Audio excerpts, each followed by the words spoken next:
abantu badakijijwe. Ntabwo boundaries zigomba kugira abantu gusa bitwa ko ari abantu batari ab'Imana, ahubwo yego, oya, cyangwa se kugira impamvu runaka ukora ikintu nk'umukristo, nabyo bigomba kuba bifite imyambere. Why? Hari abakristo benshi bumva ko kubera ko bakijijwe they have to accept everything. Bumwe ntabwo ari uko bumwe n'ubuza kuzana abantu gusaba haba icyo twita fanatism, haba icyo bita izindi mpamvu runaka, ariko ubwo butumwa bwose siko ari ubw'Imana. So as a Christians, nk'abakristo si ngombwa ko twemera byose. We have kwicara tukajyaginga tugahitamo what is. Kandi ndongera gushimira Imana duhaye umwanya nk'uyu mwiza, twongere kandi tuganire tuvuge byinshi bitandukanye, dushimira Kristo we wongeye kandi kuduha umwanya nk'uyu mwiza. Ubu nyine ijambo dushaka kuganira uyu munsi, dushaka kuganira ijambo rivuga ngo kubera iki umukristo agomba kugira icyo bita boundaries.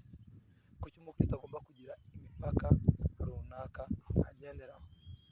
Biravuga ngo yego yanyu ibe yego, naho ya yanyu ibe oya. Bivuze ngo niba twemeye ikintu tugomba kucyemera tukagikora umutima wose, kandi niba ikintu wacyanze kitakwiriye nk'umukristo, n'ubundi bigomba kuba bityo. Nta mpamvu yo kuba icyo bita lukewarm, cyangwa se kuba udashyushye kandi udakonje. Impamvu birivuga ngo kuko udashyushye kandi ntukonje ngiye kukuruka uve mu kanwa kanjye. Ni Yohana niwe wabivuze kugira ngo bari bandika itorero niba ari Gisarutsi nibuka neza mu byahishuwe. Rero why? Kubera ko buri wese agomba kugira boundaries. Ubundi boundaries ntabwo zigomba kugira gusa abantu badakijijwe. Ntabwo boundaries zigomba kugira abantu gusa bitwa ko ari abantu batari ab'Imana, ahubwo yego, oya, cyangwa se kugira impamvu runaka ukora ikintu nk'umukristo, nabyo bigomba kuba bifite imyambere. Why?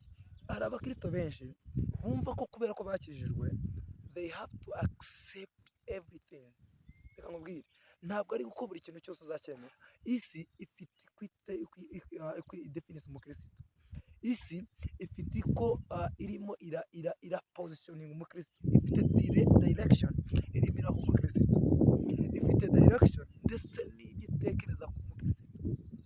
Bivuze ngo rero nk'umukristo iyo ahagurutse akavuga ngo jewe ibi bivuze nibyo ndemera, I have to do this first, uba urimo uratandukira one of the principles of being a Christian. Reka nkubwire, hari ubutumwa bwinshi buriho, bumwe si n'ubw'Imana, bumwe n'ubuza kuzana abantu gusaba haba icyo twita fanatism, haba icyo bita izindi mpamvu runaka, ariko ubwo butumwa bwose siko ari ubw'Imana. So as a Christians, nk'abakristo si ngombwa ko twemera byose. We have kwicara tukajyaginga tugahitamo what is good and what is bad, hanyuma noneho tugakomeza tugashyiraho noneho imipaka y'uko ibyo tugomba kwemera ibyo tugomba kwanga. Reka nkwereke, boundaries nizo zatumye Martin Luther King avuga ngo I have been living in this Catholic church. Nari umukatolika, nari umufada padiri w'umukatolika, ariko ubu nyine hari one things ntari kwemeranya nabo.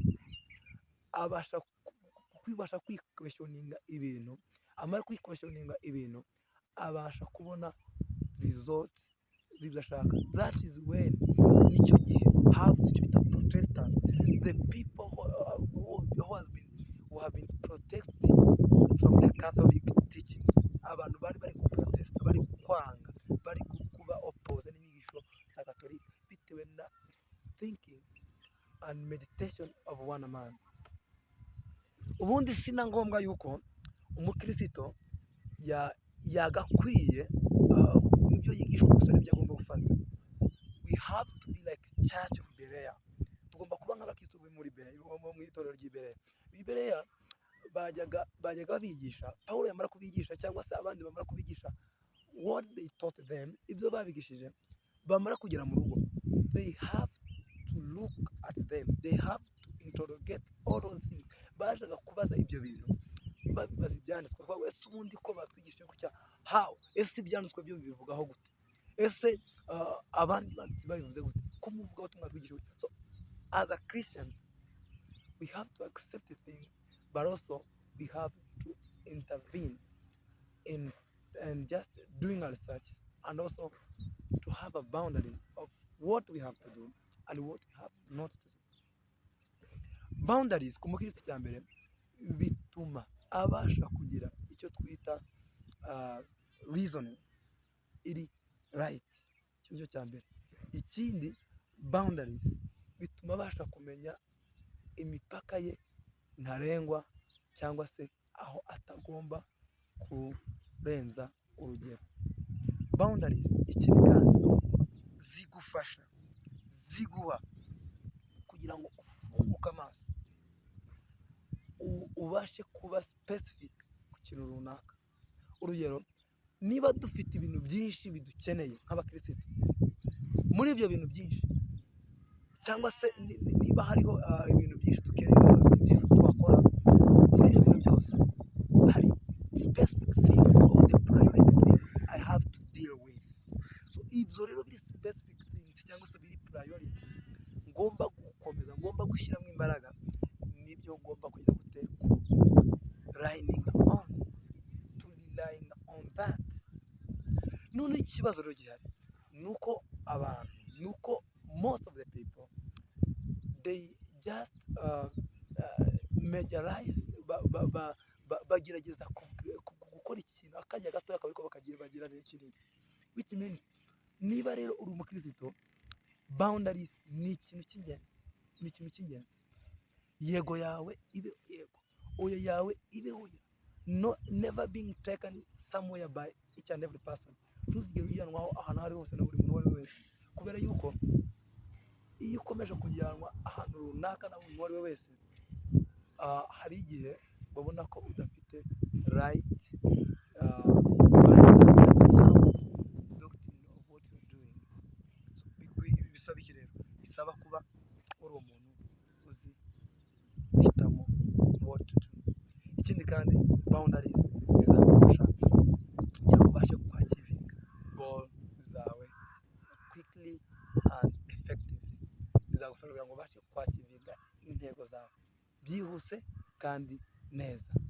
Nuvuga ngo kugira ngo intego zawe ubashe kuzachivinga, nuko ugomba kuvuga one of the visions ni ngombwa ngo ukazigira ziba zisiye hasi kugira ngo ubashe focus with one goal, with one vision, kugira ngo ubashe kuyikora successfully and effectively. So nk'abakristo rero, never accept each and every thought. Ntuzigere wemera buri gitekerezo icyo ari cyo cyose, but try to meditate and test that thought with the word of God. Never be lazy. Ntukamumunebe mu gusoma ijambo ry'Imana. Niba uri umusore, hari ibyanditswe bivuga ku musore. Niba uri umukobwa, hari ibyanditswe bivuga ku, niba urashatse, hari ibyanditswe bivuga ku bashakanye. Niba ufite ikintu na Bibiliya ubundi niyo irimo ingeri zose zitandukanye, each and everything. Nta buzima na bumwe turimo hano cyangwa se tuzabamo cyangwa se abantu bigeze babamo utakwigira wisanisha muri Bibiliya. Uwo ari we wese yayisanisha nayo, hanyuma akabasha kubona results ndetse bakashaka kubona ibisubizo ndetse how to handle things. Rero Imana ibamugisha. Boundaries ni ingenzi ku mukristo, kandi iyo tuzifashe bituma tubasha kugira ejo hazaza heza, kandi bikasha gukora byinshi ndetse bikomeye. Imana ibamugisha, Imana bagire neza. Ndabakunda cyane. Ibiganiro byo nakagaruka kuri YouTube channel yacu. Remember to subscribe and share. udasuruka Mercy cyane Imana mu ijuru ndakunda cyane amen.